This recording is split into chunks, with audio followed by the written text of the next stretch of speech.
900 years ago, the holy city of Jerusalem was conquered by Christianity's first crusade against Islam.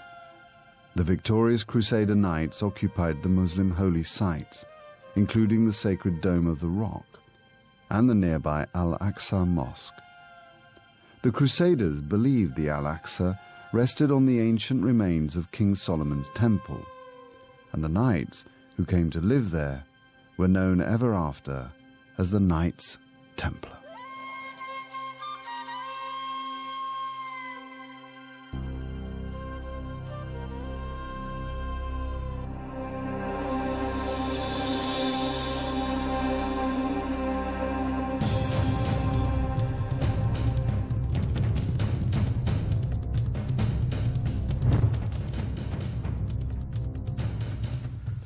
At the height of their power, the Knights of the Temple of Solomon were the elite military spearhead of the medieval Catholic Church. The knights were unique, both warrior and monk, utterly dedicated to killing and dying for their God. The Templars were the epitome of Christianity's crusade against Islam.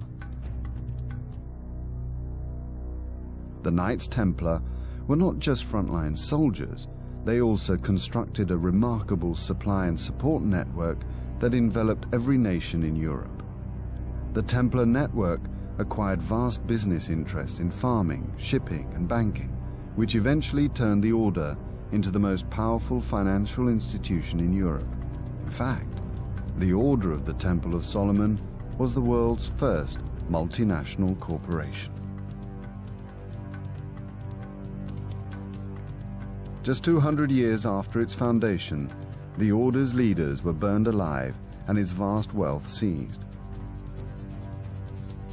Were the Templars heretical devil worshippers or innocent victims of a greedy king? Their sudden destruction was so shocking to the people of Europe that, for centuries to come, legends would grow up around the remnants of the doomed order. Buried treasure, secret societies, the Turin Shroud, and even the Holy Grail would find their way into the folklore of the Knights Templar. Could any of these fantastic rumors possibly be true? And if so, who has kept their amazing secrets for the last 700 years?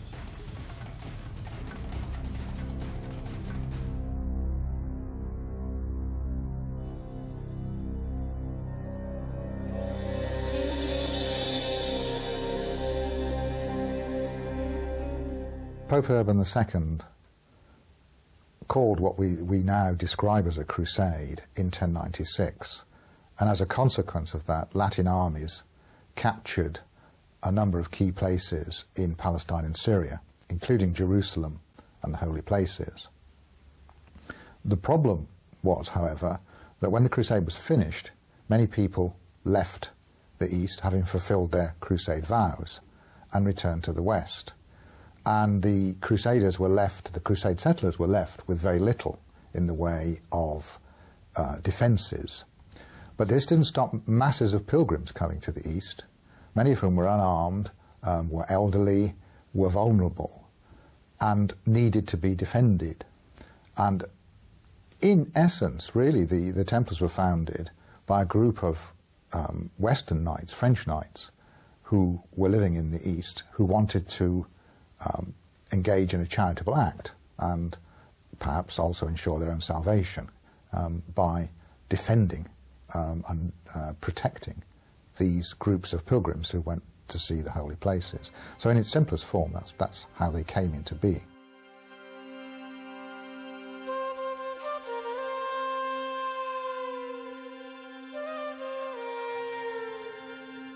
The first Templars who dedicated their lives to God by protecting pilgrims in the Holy Land had to give up all their worldly possessions. They were proud of their poverty, and one of their seals shows two knights sharing a horse. The poor knights needed nothing to do God's work but a horse and a sword. It took 10 years of dedicated perseverance before the Pope officially recognized the Templars. In the year 1129, at the Council of Troyes, in France, the Knights Templar became a monastic order of the Catholic Church, the Order of the Temple of Solomon. The Templars had become monks and joined their brothers, the Knights Hospitaller, protecting pilgrims as servants of God.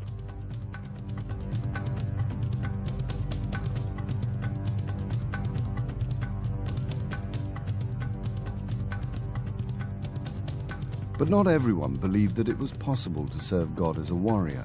In fact, some leading clerics believed the very idea to be an abomination. How could violence and the taking of human life be in any way reconciled with the teachings of Jesus Christ, who valued patience and understanding?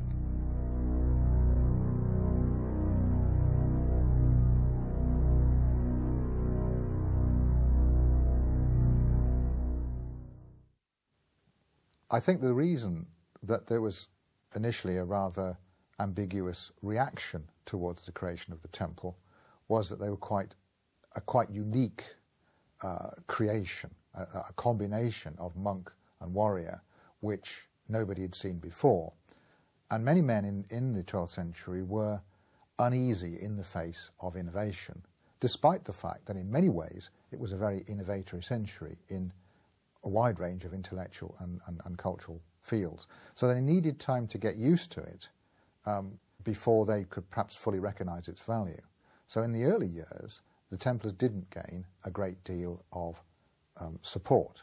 But within about 20 years or so of their foundation, people began to adjust, and the voices against the order became fewer and fewer and less influential.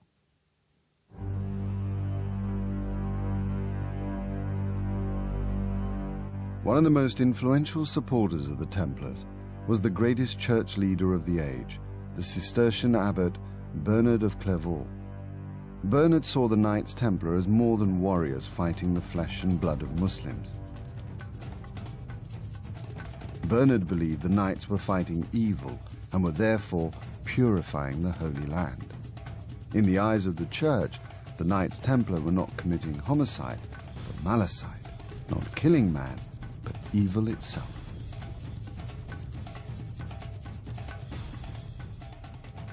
If a Templar died in battle, he would obtain eternal salvation and the remission of his sins. A Templar knight had no fear of death. There could be no higher motivation for a man to enter battle, and this, together with their strict discipline, would soon make the Knights Templar the most deadly fighting unit in the Crusader armies.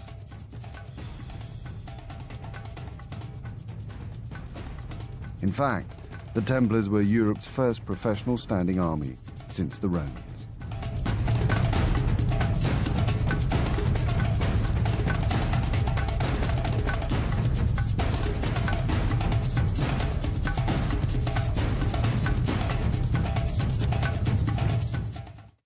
It's important to notice that the Templar military function is central to the Crusader armies.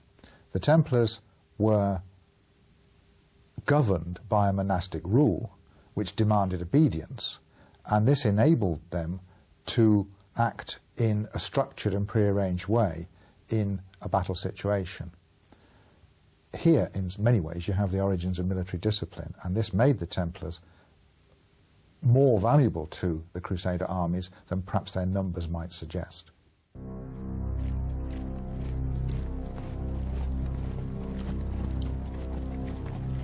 The Templars had strict rules for their conduct on the battlefield. The Grand Master had to be obeyed whatever the circumstances. They could never leave the field if their black and white banner was still standing. Knights were not allowed to retreat unless outnumbered by at least 3 to 1.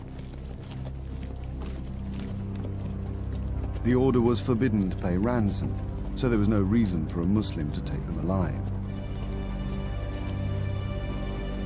A knight of the Temple of Solomon would fight to the death.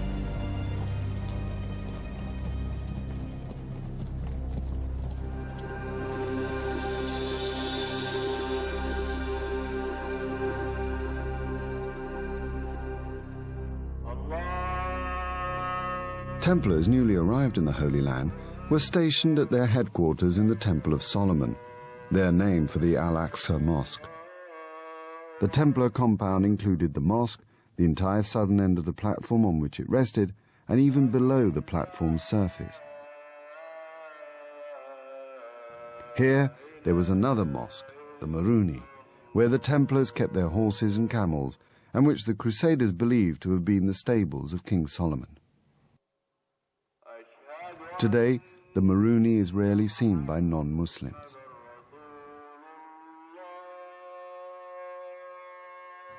Although the Templars lived and worked in the sacred Islamic buildings, it was the Christian sites that they were there to protect.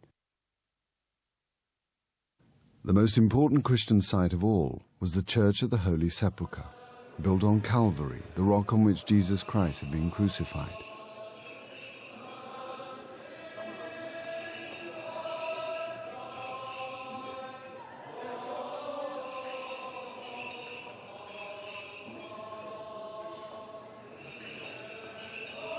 Today, the church still bears the myriad of crosses carved into the walls by these pious crusaders nearly 900 years ago.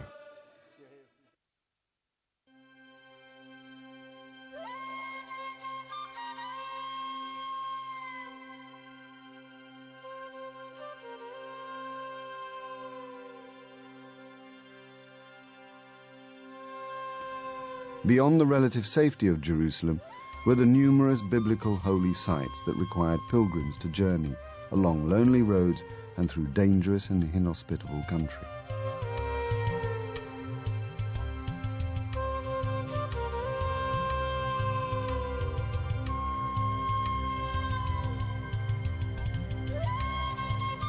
The Templars built fortifications and bases, set up patrols and provided beasts and supplies for weary pilgrims.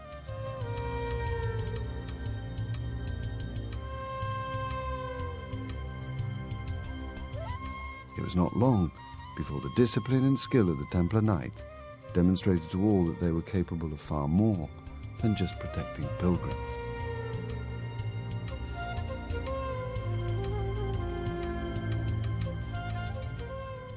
One of the most important early examples of Templar military skill is their role in the reorganisation and the protection of the army of King Louis VII of France during the Second Crusade, which in the course of 1147-1148 was trying the very difficult feat of crossing Asia Minor and was suffering both from the environment and from Turkish attack. The Templars were entrusted with reorganising the army and with defending it, and that enabled what was left of that army to cross Asia Minor without too many further mishaps. And that did greatly enhance the Templars' reputation.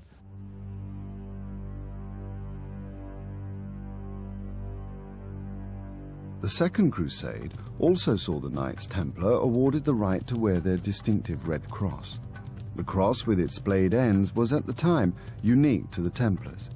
Their flowing white robes and the red cross fueled their growing sense of collective identity.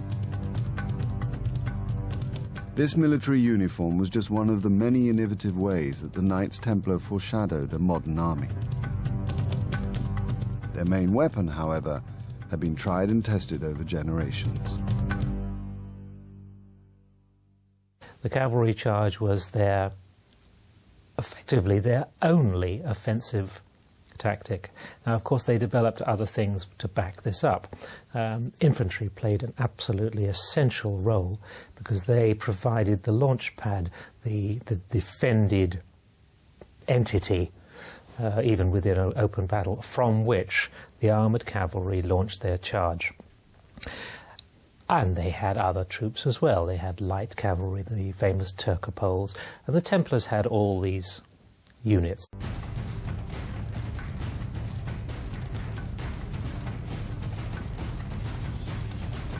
The Templars' famous Turcopoles were former Muslims who had converted to Christianity, and who, like the Templars themselves, could be counted on to fight to the death, as they also faced immediate execution if they were captured.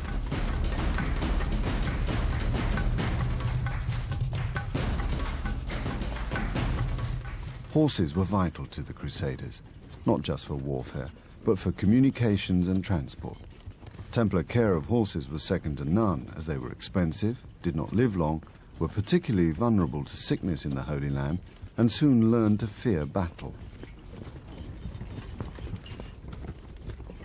As a result, the decision to deploy a cavalry charge was not taken lightly, and Templar military policy in the Holy Land was, on the whole, cautious.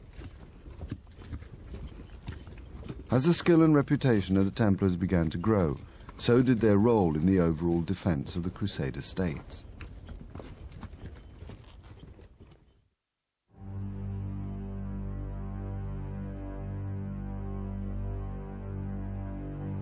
In the second half of the 12th century, the Crusaders' 400-mile coastal strip of the Holy Land was based around the cities of Antioch, Tripoli, and the capital, Jerusalem. The Christians controlled the Mediterranean, which was vital for supplies, especially through the port of Acre. While mountains on the eastern frontier and the River Jordan provided excellent natural defenses. Castles and fortifications, many of them Templar, guarded the main entry points into the Christian states.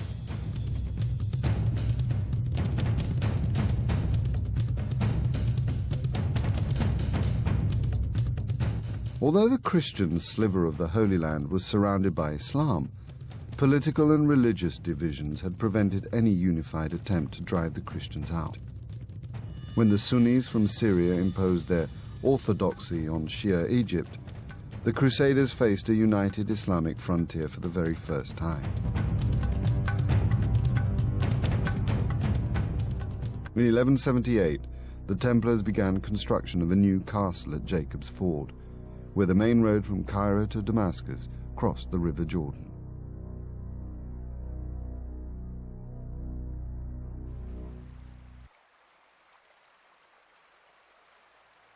The most important road between Syria and Palestine passes very close to the castle.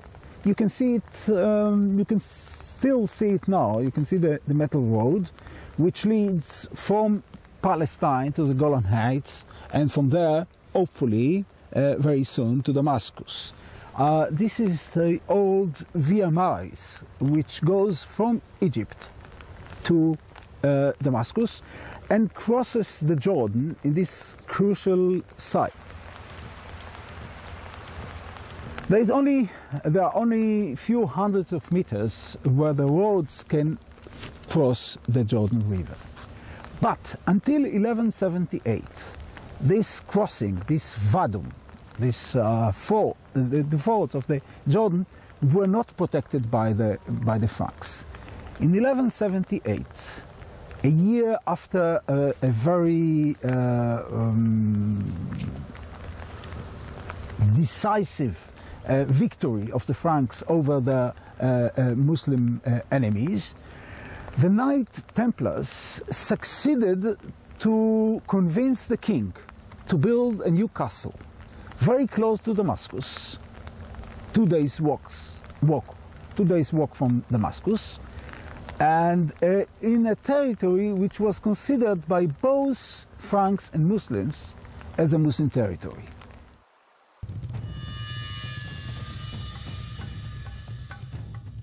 The Templars' newly built castle on the Jordan was in just too important a location for Saladin to do nothing.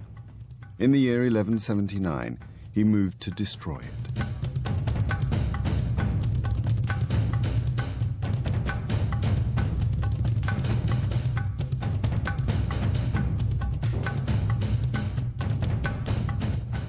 With so much at stake, the Templars had no choice but to abandon their policy of caution. They launched a relief expedition which Saladin intercepted and destroyed. The Grand Master, the highest-ranking Templar, was captured and later died in prison. Saladin's first great invasion of the Christian state came not long afterwards.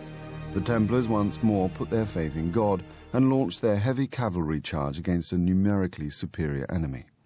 The charge caught the Muslim forces by surprise and inflicted a crushing defeat.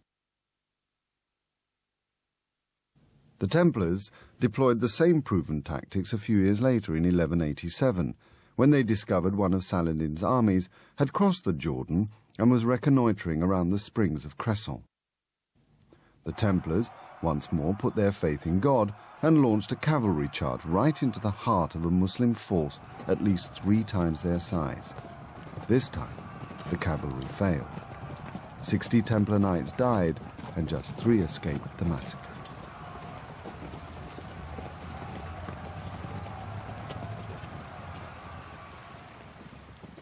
The cavalry charge failed on almost every occasion. When it did fail, because it failed to hit its target. It just missed. And this is an absolutely fundamental point that has to be emphasized in military history. The cavalry charge was unstoppable, almost unstoppable, if it hit its target. The Muslims' increasing ability to counter the Crusaders' offensive tactics was not enough to explain why God had apparently deserted his most loyal servants. Some Christians felt that Templar pride must be to blame. What the Templars saw as a noble collective spirit seemed to many to be merely arrogance and conceit.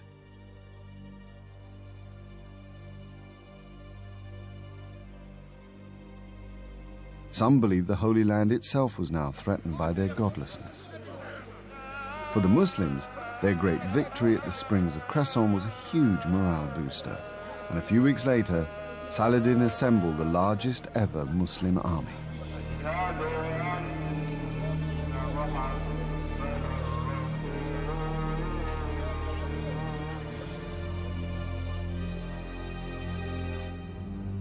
By the end of June 1187, the Muslims had mustered an army of 45,000 men, including 12,000 light cavalry. The Crusaders had just over 20,000, including nearly 6,000 cavalry. On July the 1st, Saladin crossed the river Jordan and laid siege to the Christian-held city of Tiberias. The Christian leadership feared a trap, but finally, urged on by many, including the Templar Grand Master, they decided to try and relieve Tiberias. The Crusaders' dry and tortuous route would take them past a landmark hill called the Horns of Hattin.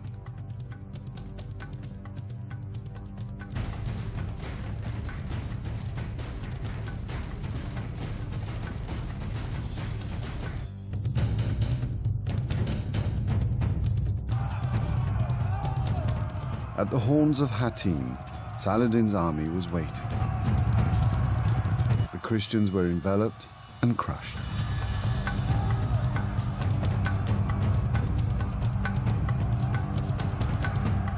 Thousands of Christians were killed and captured.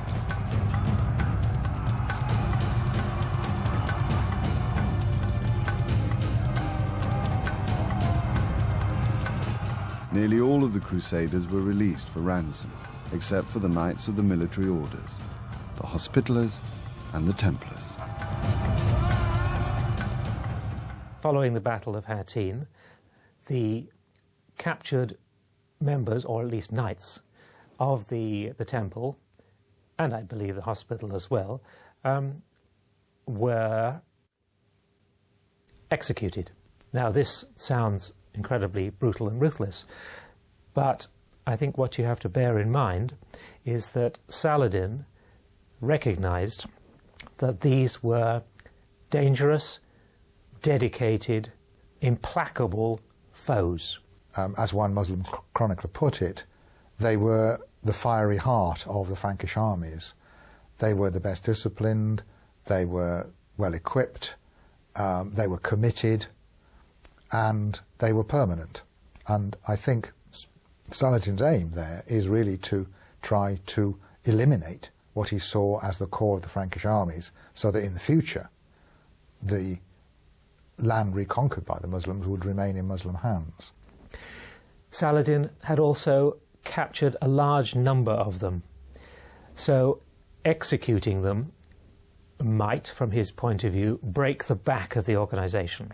It's not merely a matter of vengeance against a feared foe.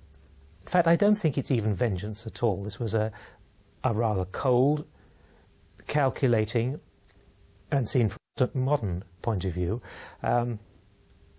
ruthless action, but it made sense at the time. I also think that he did it, he executed the Templars and Hospitallers after the Battle of Hattin, and I think he did that also because it enhanced his own image as a holy war leader, as a leader of the jihad, and therefore somebody who's in the future a hero of Islam.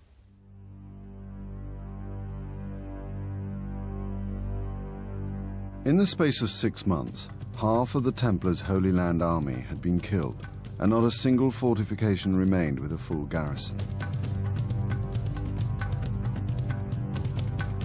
The Order of the Temple of Solomon had lost 230 knights at Hattin and 60 at the Springs of Cresson. With the destruction of the Templar force, the mainstay of the Crusader state was gone.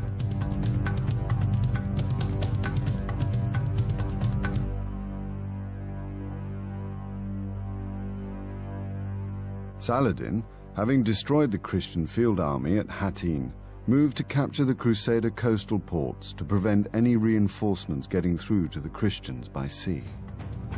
1 week after Hattin, Saladin captured the key port of Acre. His main army moved on south, and in October took Jerusalem itself.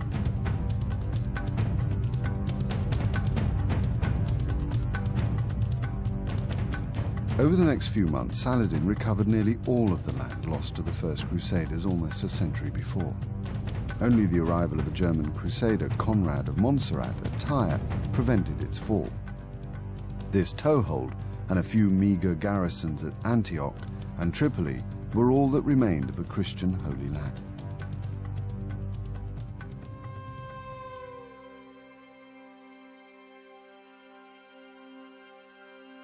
On liberating Jerusalem, Saladin entered the Dome of the Rock and conducted a purifying ceremony. Rosewater was used to wash away all trace of the Crusaders who had defiled the holy site. The capture of Jerusalem was the crowning moment of a monumental career which had seen Saladin unite the Islamic world and drive out nearly all the Crusaders from the Holy Land.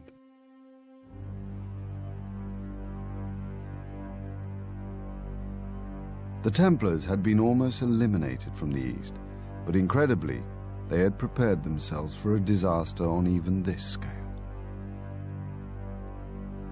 Since their foundation, they had been constructing an enormous support network. This multinational corporation had headquarters in London and Paris and was built with one aim: to finance the Order's frontline operations in the East. The Templars would soon get their chance to begin the fight back. Saladin's victories had sent shockwaves through Christian Europe and ignited a fever of religious enthusiasm. The result would be the Third Crusade, which in the year 1189 would set out to recover the Holy Land.